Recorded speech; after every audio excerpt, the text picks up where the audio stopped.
አክብሮታዊ ሰላምታችን በያላችሁበት ድረስ የተወደዳችሁ የመሃል ሚዲያ አድማጭ ተመልካቾቻችን እንደምን ውላችኋል። ለዛሬ ዕለተ ሰኞ ወደ እናንተ እንዲደርሱ ያጠናቀርናቸውን የቀን መረጃዎቻችንን ይዘንላችሁ ቀርበናል። በቅድሚያም አበይት ነጥቦቹን በማስቀደም እንጀምራለን። ሩሲያን ጨምሮ የአምስት ሀገራት አየር ኃይሎች የሚሳተፉበት ትርኢት በቢሾፍቱ ሰማይ ስር ሊካሄድ ነው። ለትንኮሳ የገባው የጥፋት ኃይል በጀግናው መከላከያ ሰራዊታችን ተደመሰሰ። በተሳሳተ መንገድ ጫካ የነበሩ 256 ታጣቂዎች ለሰራዊቱ እጃቸውን መስጠታቸውን ከኢፌዴሪ መከላከያ ሰራዊት ያገኘነው መረጃ አመለከተ። አብራችሁን ከቆያችሁ የምታደምጡት ይሆናል። በኢትዮጵያ የመጀመሪያው ሰው ሰራሽ አስተውሎት አርቲፊሻል ኢንተለጀንስ ዩኒቨርሲቲ ሊገነባ ነው። የአሜሪካው ፕሬዝዳንት ዶናልድ ትራምፕ በኮሎምቢያ መሪ ላይ ተመሳሳይ ጣፋንታ ይደርስባቸዋል ሲሉ በመዛት የኩባ መንግስትም በቅርቡ ይወድቃል አሉ። ቀደም ብለን ያደረስናቸውን አበይት ርዕሰ ነጥቦችን ጨምሮ ሌሎች መረጃዎችን ይዘንላችሁ ቀርበናል። አብራችሁን ትቆዩ ዘንድ የአክብሮት ግብዣችን ነው። ከመሸጋገሪያ በኋላ እንመለሳለን። በቀዳሚነት ወደ ያዝነው መረጃችን አለፍን። ሩሲያን ጨምሮ የአምስት ሀገራት አየር ኃይሎች የሚሳተፉበት ትርኢት በቢሾፍቱ ሰማይ ስር ሊካሄድ ነው። የኢትዮጵያ አየር ኃይል ምስረታ 9ኛ ዓመት በዓልን ምክንያት በማድረግ የኢትዮጵያ፣ የዩናይትድ አረብ ኤምሬትስ፣ የሩሲያ፣ የሞሮኮ እንዲሁም የቼክ ሪፐብሊክ አየር ኃይሎች በጋራ የሚሳተፉበት የጥቁር አንበሳ የአየር ትርኢት 2026 ከጥር 15 እስከ ጥር 19 ቀን 2018 ዓ.ም ድረስ በቢሾፍቱ በድምቀት እንደሚካሄድ የኢትዮጵያ አየር ኃይል አሳውቋል። የኢትዮጵያ አየር ኃይል የነጻነትና የአንድነት ምልክት በሚል ቃል የሚከበረው ይህ ታሪካዊ በዓል ተቋሙ በ9ኛ ዓመት ጉዞ የሀገርን ሉዓላዊነት ከማስከበር ባለፈ በዓለም አቀፍ የሰላም ማስከበር ተልዕኮች የሰንደቅ ዓላማን ክብር ከፍ ያደረገበትን ስኬት የሚዘክር ነው ተብሏል። ለትንኮሳ የገባው የጥፋት ኃይል በጀግናው መከላከያ ሰራዊታችን ተደመሰሰ። ደጀኑ የጸጥታ ኃይላችን ጸረ ሰላም ኃይሎችን የማጥፋት ግዳጁን በላቀ ብቃት እየተወጣ ይገኛል። በዚህም በምስራቅ ጎጃም ዞን ስናን ረቡ ገበያን ለመተንኮስ ከየአቅጣጫው የተሰበሰበውን የፋኖ ኃይል ስብስብ ለወሬ ነጋሪ አንድ ሳይቀር እንኳን ሊደመሰስ ችሏል። ቡድኑ ሽንፈቱን ለመደበቅ በውሸት እንደሚያወራው ፕሮፓጋንዳው ሳይሆን እውነታው ሰብስቦ የያዘውንና የመጣውን አባል ማስረከብ ነው ተብሏል። በተሳሳተ መንገድ ጫካ የነበሩ 256 ታጣቂዎች ለሰራዊቱ እጃቸውን ሰጡ። ከኢፌዴሪ መከላከያ ሰራዊት ያገኘነው ዘገባ እንደሚከተለው ይቀርባል። በሰሜን ሸዋ ዞን በወረዳ ጃርሶ ወረዳ በተሳሳተ መንገድ ተሰማርተው ህብረተሰቡን ሲያውኩ የነበሩ 256 የጽንፈኛው ቡድን አባላት ከነሙሉ ትጥቃቸው ለሰራዊቱ እጅ መስጠታቸውን የ6ኛው ዝዋርካ ኮር አዛዥ ብርጋዴር ጀነራል መስፍን በየነ ተናግረዋል። አዛዡ በወረዳው በተደጋጋሚ ከህብረተሰቡ ጋር በርካታ ውይይቶችን በማካሄድ በተሳሳተ መንገድ ጫካ የገቡ የቡድን አባላትና አመራር እጃቸውን እንዲሰጡ ማድረግ መቻሉን ገልጸዋል። ኮሩ በተሰማራበት የግዳጅ ቀጠና የተሰጠውን ተልዕኮ በጀግንነት እየፈጸመ እንደሚገኝ የገለጹት ጀነራል መኮንኑ የሰላም አማራጭ ተጠቅመው ወደ ሰላም ለመምጣት ለሚፈልጉ ሁሉ አሁንም በሩ ክፍት ነው ብለዋል። የሰሜን ሸዋ ዞን ፖሊስ መምሪያ አዛዥ ኮማንደር ጸጋይ ቶላ ለሀገራችን ሰላምና ደህንነት ሲል ሰራዊቱ እየከፈለ ያለው መስዋዕትነት ከፍተኛ መሆኑን ገልጸው በቀጠናው እየተንቀሳቀሰ የሚገኘውን ቡድን ለሰራዊቱ እጅ እንዲሰጥ እየሰራ ያለው ስራ ተጠናክሮ እንደሚቀጥልም ገልጸዋል። በተመሳሳይ በሰሜን ሸዋ ዞን በሂደቡ አቦቴ ወረዳ ሲንቀሳቀሱ የነበሩ የሸኔ ቡድን አባላት የሰላም አማራጭን በመፈለግ ለሰራዊቱ እጃቸውን እየሰጡ መሆናቸውን የክፍለ ጦሩ ምክትል አዛዥ ሻለቃ ጫሌ ደርብ ተናግረዋል። በኢትዮጵያ የመጀመሪያው የሰው ሰራሽ አስተውሎት አርቲፊሻል ኢንተለጀንስ ዩኒቨርሲቲ ሊገነባ ነው። ኢትዮጵያ በቴክኖሎጂ ዘርፍ ያላትን ተወዳዳሪነት የሚያረጋግጠው የመጀመሪያው ሰው ሰራሽ አስተውሎት አርቲፊሻል ኢንተለጀንስ ዩኒቨርሲቲ ሊገነባ መሆኑን ጠቅላይ ሚኒስትር ዶክተር አብይ አህመድ ገልጸዋል።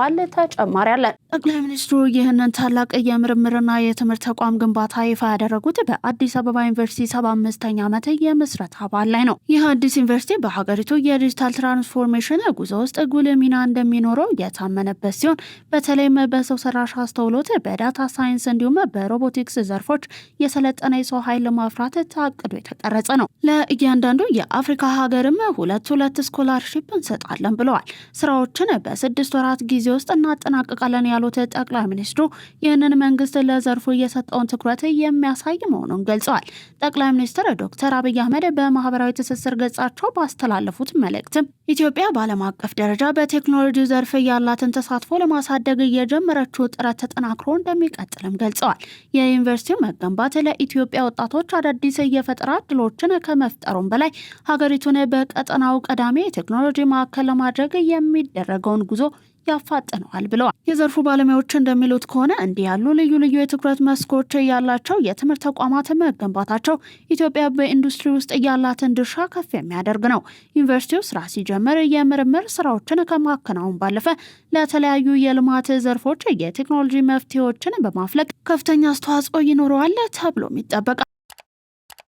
ሁሉም የከፍተኛ የትምህርት ተቋማት 3 መሰረታዊ ስራዎች እንደሚጠበቁባቸው ጠቅላይ ሚኒስትር ዶክተር አብይ አህመድ አስገነዘቡ። ጠቅላይ ሚኒስትሩ የአዲስ አበባ ዩኒቨርሲቲ 75ኛ ዓመት የምስረታ በዓልን በማስመልከት በተዘጋጀው የውይይት መድረክ ላይ ጽሑፍን አቅርበዋል።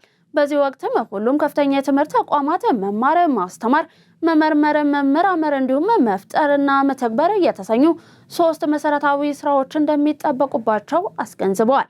በሌላ በኩል የሐሳብ ተቋም እንዲሁም የባህል ስብራቶች እንደ ሀገር ተግዳሮቶች መሆናቸውንም አስገንዝበዋል። የእነዚህ ድምር ስብራትም በሀገር ደረጃ ውድቀት እንደሚያስከትል በአጽንኦት ገልጸዋል። አሁን ባለንበት ዘመን እድልና አጣብቂኝ ተግዳሮት አለ ያሉት ጠቅላይ ሚኒስትሩ የጋራ እውነት አለመፍጠር፣ ከሞፈርና ቀንበር አለመላቀቅ፣ ከልዩነቶችና ግጭት አለመውጣት እንዲሁም ከስነ ምህዳር አጥር ዓለም አቀፍ ያልተሻገርናቸው ናቸው ሲሉም አብራርተዋል። እነዚህን ለመሻገርም የተሻገረ ብሔራዊ ራዕይ፣ ገቢር ነቢብ የለውጥ ሂደት፣ የተባበረ የለውጥ አቅምና ኃይል ያስፈልገናል ሲሉም አሳስቧል። የተሻገረ ብሔራዊ ራዕይ ሲባልም ከትላንት መማር፣ ለመስዋዕትነት መዘጋጀት እንዲሁም ለትውልድ መስራት መሆኑን ያብራሩት። በሰባተኛው ሀገር አቀፍ ምርጫ መገናኛ ብዙሃንና ጋዜጠኞች በአግባቡ ኃላፊነታቸውን እንዲወጡ ተገቢው ጥበቃ ሊደረግላቸው እንደሚገባ ተገለጸ። ሙሉ ሀሳቡ እንደሚከተል ይቀርባል። የኢትዮጵያ ሰብአዊ መብቶች ኮሚሽን ኢሰመኮ ከኢንተርናሽናል ሚዲያ ሰፖርት ጋር በመተባበር የጋዜጠኞች የህግ ጥበቃ ወይንም ከለላ በተለይም በምርጫ አውድ ውስጥ የጋዜጠኞች ደህንነት መረጋገጥና የሚዲያ ነጻነት ጥበቃ አስፈላጊነት ላይ የግንዛቤ ማስጨበጫ ማጠቃለያ ውይይት በህዳር 23 እና 24 ቀን 2018 ዓ.ም በቢሾፍቱ ከተማ አካሂዷል። በዚህም ከሰባተኛው ዙሪያ ሀገር አቀፍ ምርጫ ጋር በተያያዘ መገናኛ ብዙሃንና ጋዜጠኞች ሚዛናዊና ትክክለኛ ዘገባዎችን ለህዝብ በማድረስ የዜጎችን በፖለቲካ እንዲሁም በህዝባዊ ጉዳዮች ላይ ተሳትፎ የማድረግ እንዲሁም መረጃ የማግኘት መብቶችን በማረጋገጥ በኩል የሚጠበቅባቸውን ሚና እንዲጫወቱ አስፈላጊው ጥበቃ እንዲደረግላቸው ከሲቪል ማህበረሰብ ድርጅቶች ጋር በተደረገ ውይይት ተገልጿል። ከዚህ ጋርም በተያያዘ በተለይም ከምርጫ በፊት፣ በምርጫ ወቅት እንዲሁም ከምርጫ በኋላ ያሉ ጉዳዮችን በሚዘግቡበት ጊዜ መገናኛ ብዙሃንና ጋዜጠኞች ለመብቶቻቸው ተገቢው ጥበቃ ሊደረግላቸው እንደሚገባ የውይይቱ ተሳታፊዎች ገልጸዋል። የኢሰመኮ የሲቪል የፖለቲካዊ ማህበራዊና የኢኮኖሚ መብቶች ኮሚሽነር ዶክተር አብዲ ጅብሪል በበኩላቸው ሀሳብን በነጻነት የመግለጽና መረጃ የማግኘት መብቶች ለሌሎች ሰብአዊ መብቶች መከበር ዋና ምሰሶ መሆናቸውን ተናግረዋል። በመሆኑም ነጻ የሲቪል ምህዳር እንዲሁም የመገናኛ ብዙሃንና ጋዜጠኞች ጥበቃ ያላቸውን ጠንካራ ትስስር በማስታወስ በምርጫ ወቅት የሲቪል ማህበረሰብ ድርጅቶችና ጋዜጠኞች ጠንካራ ተሳትፎ ማድረግ እንዲችሉ ሁሉም ባለድርሻ አካላት የበኩላቸውን ኃላፊነት እንዲወጡም ጥሪ አቅርበዋል። የውይይት መድረኩ ሐምሌ 17 ቀን 2017 ዓ.ም በአዲስ አበባ፣ ጥቅምት 4 ቀን 2018 ዓ.ም በአርባ ምንጭ እንዲሁም ጥቅምት 25 ቀን 2018 ዓ.ም በድሬዳዋ ከተሞች በተመሳሳይ ጉዳይ ላይ የተካሄዱ ውይይቶች ማጠቃለያ ሲሆን ሀሳብን በነጻነት የመግለጽ መብት፣ የመረጃ ነጻነት እንዲሁም የጋዜጠኞች የህግ ጥበቃ ከለላ ላይ ያሉ ዓለም አቀፍ እንዲሁም ሀገራዊ ህጎችን በተመለከተ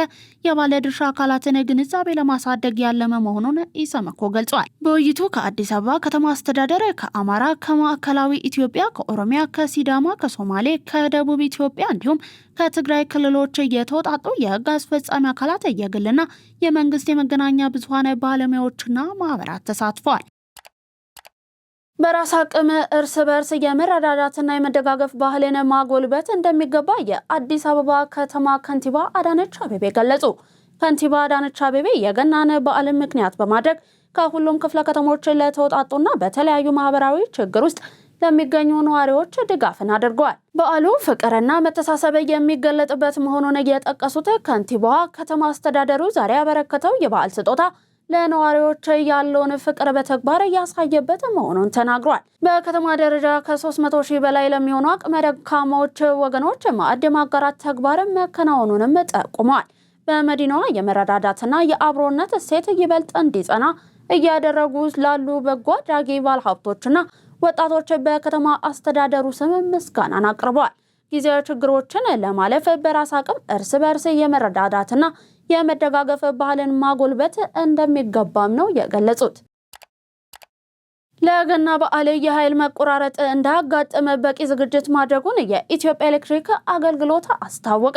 ተቋሙ የገናና የጥምቀት በዓላትን በማስመልከት ባከናወናቸው የቅድመ ዝግጅት ስራዎች ላይ መግለጫን ሰጥቷል። በአገልግሎቱ የኔትወርክ መሰረተ ልማት ኦፕሬሽንና ኤክሰለንስ ዳይሬክተር ረፈደ አብዱስ ሰላም በመግለጫቸው ገናን ጨምሮ በመጪዎቹ በዓላት የሚኖረውን ከፍተኛ የኃይል ፍጆታ ታሳቢ በማድረግ የኃይል መቆራረጥ እንዳያጋጥም ዝግጅት መደረጉን ጠቅሰዋል። የኃይል መቆራረጥ ሲያጋጥም አፋጣኝ ምላሽ ለመስጠት ዝግጅት መደረጉንም ገልጸዋል። ለዚህም ይረዳ ዘንድ በመላው ሀገሪቱ በዘመናዊ ቴክኖሎጂ የታገዘ የመካከለኛ ኃይል ተሸካሚ መስመሮች ፍተሻና ጥገና አስቀድሞ መከናወኑን ተናግረዋል። በተጨማሪም የትራንስፎርመሮችን አቅም የማሳደግና የጥገና ስራዎች መከናወናቸውንም ነው የጠቆሙት። በበዓላቱ ወቅት በሚኖረው ከፍተኛ የኃይል አጠቃቀም ምክንያትም ሊፈጠር የሚችለው ነገር ቢኖር አፋጣኝ ምላሽ የሚሰጥ የኦፕሬሽን ቡድን መዘጋጀቱንም አክለዋል። ህብረተሰቡ በበዓላት ወቅት የኃይል ጫናን ለመቀነስ ከፍተኛ ፍጆታ የሚጠይቁ ስራዎችን የኃይል ፍላጎት በማይበዛባቸው ሰዓታት ቢያከናውኑ ተመራጭ ነውም ብለዋል። ለአገልግሎቱ ጥቆማ ለመስጠትም ህብረተሰቡ በ905 ነጻ የጥሪ ማዕከል መጠቀም እንደሚችልም ገልጸዋል። በአሜሪካ ከሚኖሩ የኢትዮጵያ ተወላጅ ስደተኞች ቤተሰቦች መካከል 47.6 በመቶ የመንግስት ድጋፍ ተጠቃሚ ናቸው ተባለ። ፕሬዚዳንት ዶናልድ ትራምፕ በአሜሪካ የሚኖሩ ስደተኞች ከመንግስት የሚያገኙትን የእርዳታ ድጋፍ የሚያሳይ ዝርዝር መረጃን በሰንጠረዥ መልክ በትሩዝ ሶሻል አካውንታቸው አስፍረዋል። ጥንቅሩ እንደሚከተል ይቀርባል። ፕሬዚዳንቱ በማህበራዊ ገጻቸው ባጋሩት መረጃ መሰረት በአሜሪካ የሚኖሩ የኢትዮጵያ ተወላጅ ቤተሰቦች ከሌሎች ሀገራት አንጻር ከፍተኛ የሚባለ የመንግስት ድጋፍ ተጠቃሚ መሆናቸውን ያሳያል። መረጃው በአሜሪካ የሚኖሩ የኢትዮጵያ ተወላጅ ስደተኛ ቤተሰቦች 47.6 በመቶ ያህሉ ቢያንስ ከቤተሰቡ አንዱ የመንግስት ማህበራዊ ድጋፍ ተጠቃሚ መሆናቸውን የሚገልጽ ነው። ምንም እንኳን ቤተሰቦቻቸው ሰራተኛ ቢሆንም አሜሪካ ውስጥ የተወለዱ ልጆቻቸው በመንግስት በሚደገፉ የነጻ ትምህርት ቤት ምሳ ወይንም የጤና መድን ተጠቃሚ ከሆኑ ያ ሙሉ ቤተሰብ እንደ እርዳታ ተቀባይ ተቆጥሮ በዝርዝር ውስጥ መካተቱ ቁጥሩን ከፍ አድርጎታል። ይህ የፕሬዝዳንት ዶናልድ ትራምፕ መረጃ በኢትዮጵያውያን ላይ ከስነ ልቦና ጫና ባለፈ ወደፊት የሚደረጉ የቤተሰብ ጥሪዎችንና የቪዛ ሂደቶችን አደጋ ላይ የሚጥል እንደሆነም ይታመናል። ጉዳዩን በቅርበት የሚከታተሉትና በአሜሪካው የህግ ባለሙያ የሆኑት አቶ ሙሉዓለም ጌታቸው በማህበራዊ ትስስር ገጻቸው ባሰፈሩት ጽሑፍ በዚህ መጠን የኢትዮጵያ ስደተኛ በዌልፌር ስር መሆኑ አስደሳች ዜና አይደለም ሲሉ ገልጸውታል። አክለውም ይሄ ከኢትዮጵያ ለሚመጣ ስደተኛ መጥፎ የፖሊሲ አቅጣጫ ሊያስቀምጥ ይችላል። አሁን ትኩረቱ እኛ ላይ ላይሆን ይችላል። ነገር ግን የምትችሉ ሰዎች ከዌልፌር መውጣት ብትችሉ የተመረጠ ነው የሚል መልእክታቸውን አስተላልፈዋል። መንግስት ለዘላቂ ሰላም ግንባታና ችግሮችን በምክክር የመፍታት ባህል እንዲዳብር በትኩረት እየሰራ መሆኑን የሰላም ሚኒስትር መሐመድ እድሪስ ገለጹ። ዝርዝር ዘገባው እንደሚከተለው ይቀርባል። መንግስት ሰላማዊ ፖለቲካ ትግልንና ውይይትን እንደ መርህ በመውሰድ ለሀገር ዘላቂ ብልጽግና በትጋት እየሰራ እንደሚገኝ አስታውቀዋል። ሚኒስትሩ ከኢትዮጵያ ዜና አገልግሎት ጋር በነበራቸው ቆይታ መንግስት ከለውጡ ማግስት ጀምሮ በሀገር ውስጥና በቀጠናዊ ዘላቂ ሰላም ግንባታ ውጤታማ ተግባራትን እያከናወነ ነው ብለዋል። ጠንካራ ሀገር የሚገነባው በህዝቦች አብሮነትና በመመካከር እንደሆነ መንግስት ጽኑ አቋም እንዳለው ጠቅሰዋል።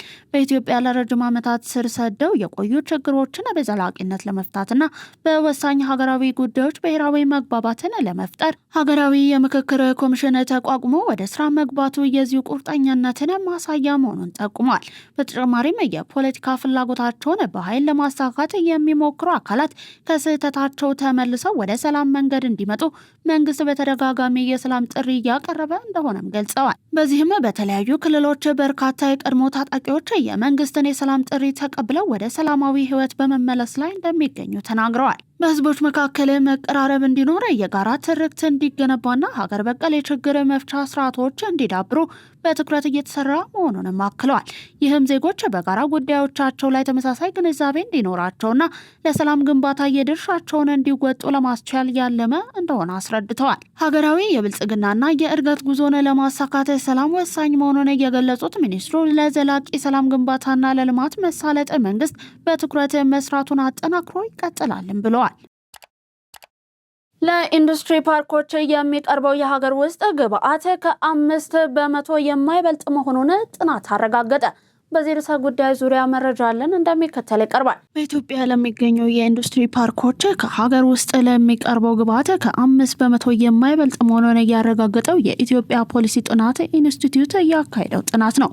የኢትዮጵያ ፖሊሲ ጥናት ኢንስቲትዩት የኢንዱስትሪ ልማት ተመራማሪ ዶክተር ሲሳይ ስንታየው ኢንስቲትዩቱ ባደረገው ጥናት 95 በመቶ የሚሆኑ በኢንዱስትሪ ፓርክ ውስጥ ያሉ ፋብሪካዎች የሚጠቀሙት ግብአት ከሀገር ውጭ የሚገባ መሆኑ ተረጋግጧል ብለዋል።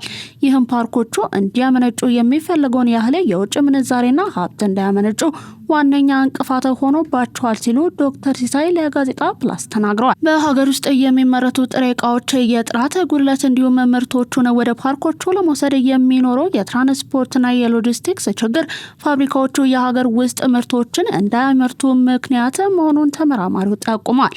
ለዚህም መፍትሄ ይሆን ዘንድ መንግስት የሀገር ውስጥ ጥሬ እቃዎችን በጥራት እንዲመረቱ ማገዝ፣ ሎጂስቲክሱን ማዘመን እንዲሁም የሀገር ውስጥ ጥሬ እቃ የሚጠቀሙ ባለሀብቶችን ማበረታታት እንደሚገባ ገልጸዋል። የተወደዳችሁ የመሃል ሚዲያ አድማጭ ተመልካቾቻችን እየተመለከታችሁ የምትገኙት ለዛሬ ዕለተ ሰኞ ወደ እናንተ እንዲደርሱ የተጠናቀሩትን የቀን መረጃዎቻችንን ነው። ከባህር ማዶ ወደ ያዝናቸው አለፍን። የአሜሪካው ፕሬዝዳንት ዶናልድ ትራምፕ የቬንዙዌላ ምክትል ፕሬዝዳንት ትክክለኛውን ነገር ካላደረገች ከማድሮን የበለጠ ዋጋ ልትከፍል ትችላለች በማለት ተናገሩ። ትራምፕ እንደተናገሩት ማድሮን ከታሰሩ በኋላ ዩናይትድ ስቴትስ ቬንዙዌላን የማስተዳደር ፍላጎት እንዳላትና የአሜሪካ ነጋዴዎች የነዳጅ መሰረተ ልማቱን ለመጠገን በቢሊየን የሚቆጠር ዶላር ኢንቨስት ለማድረግ ዝግጁ መሆናቸውን ገልጸዋል። የአሜሪካው ፕሬዝዳንት ዶናልድ ትራምፕ የቬንዙዌላ ምክትል ፕሬዝዳንት ዴልሲ ሮድሪጌዝ የዩናይትድ ስቴትስን እንዳትገዳደረ አስጠንቅቀዋል። ትክክለኛውን ነገር ካላደረገችም በጣም ከፍተኛ ዋጋ ትከፍላለች፣ ምናልባትም ከማድሮን የበለጠ ሲሉ ፕሬዝዳንት ለዘ አትላንቲክ መጽሔት በስልክ ቃለ መጠይቃቸው ተናግረዋል። ትራምፕ ሮድሪጌዝ እኛ አስፈላጊ ነው ብለን የምናስበውን ለማድረግ ዝግጁ ነበረች፣ እናም ሀገሪቱን የማስተዳደር ኃላፊነት ተረክባለች ብለው ነበር። እሷም ከጥቂት ቆይታ በኋላ በሰጠችው ምላሽ ለእሷ ማድሮን አሁንም ፕሬዝዳንት መሆኑን ገልጻ እንዲፈታም ጠይቃለች። ትራምፕ በኮሎምቢያ መሪ ላይ ተመሳሳይ ጣፈንታ ይደርስባቸዋል ሲሉ በመዛት የኩባ መንግስት በቅርቡ ይወድቃል አሉ። በዚህ ርዕሰ ጉዳይ ዙሪያ ያጠናቀርነው መረጃ እንደሚከተል ይቀርባል። የዩናይትድ ስቴትስ ፕሬዝዳንት ዶናልድ ትራምፕ በቬንዙዌላ መሪ ላይ የተፈጸመውን አፈና ተከትሎ የኮሎምቢያውን አቻቸው ጉስታቮ ፔትሮን ተመሳሳዩ ሊገጥማቸው እንደሚችሉ በመዛት በኩባም ያለው መንግስት በቅርቡ ሊወድቅ እንደሚችል ተናግረዋል። ትራምፕ ይህንኑ አስተያየታቸውን እየሰጡት በኤርፎርስ ዋን ላይ ሲሳፈሩ ከጋዜጠኞች ጋር በነበራቸው ቆይታ ነው። ቬንዙዌላ በጣም ታማለች፣ ኮሎምቢያም በጣም ታማለች። ኮካይን በማምረት ለአሜሪካ መሸጥ በሚወዱ ታማሚዎች የሚመሩ ሀገራት ናቸው። እናም ይህ ረጅም ጊዜ አይቀጥልም ሲሉ የአሜሪካው ፕሬዝዳንት ተደምጠዋል። ትራምፕ በቬንዙዌላ ላይ አሜሪካ የወሰደችውን ዘመቻውን በተመለከተ ሲጠየቁም ጥሩ ይመስለኛል ብለዋል። የዩናይትድ ስቴትስ ፕሬዝዳንት አክለውም ኩባ በራሷ ላይ ለመውደቅ ዝግጁ የሆነች ስለሚመስል በኩባ ወታደራዊ ጣልቃ ገብነት የማይቻል ነው ብለዋል። ኩባ ለመውደቅ ተዘጋጅታለች። አሁን ምንም ገቢ የላትም። ሁሉንም ገቢያቸውን ከቬንዙዌላ ነዳጅ ይዘት እያገኙ ነበር ሲሉም ትራምፕ ተናግረዋል። ይሄው የትራምፕ አስተያየት እየተሰማው የዩናይትድ ስቴትስ ኃይሎች የቬንዙዌላውን ፕሬዝዳንት ኒኮላስ ማዱሮንና ባለቤታቸውን ካራካስ ላይ ባደረሱት ድንገተኛ ጥቃት አፍነው ካሰሩ ከአንድ ቀን በኋላ ነው። ማዱሮንና ባለቤታቸው ሲሊያ ፍሎሬዝ ዛሬ ሰኞ በኒውዮርክ ከአደንዛዥ እጽ ጋር በተያያዙ ክስ ፍርድ ቤት እንደሚቀርቡም ይጠበቃል። ለዛሬ ለተሰኘው ከመሃል ሚዲያ ያዘጋጀናቸው የቀን መረጃዎቻችን አበቁ። አብራችሁን ስለነበራችሁ እናመሰግናለን። ዜናውን ላይክ እና ሼር፣ ሚዲያችንን ሰብስክራይብ በማድረግ አብሮነታችሁን ታጠነክሩ ዘንድ የአክብሮት ግብዣችን ነው። ሰናይ ቀን ተመኘን።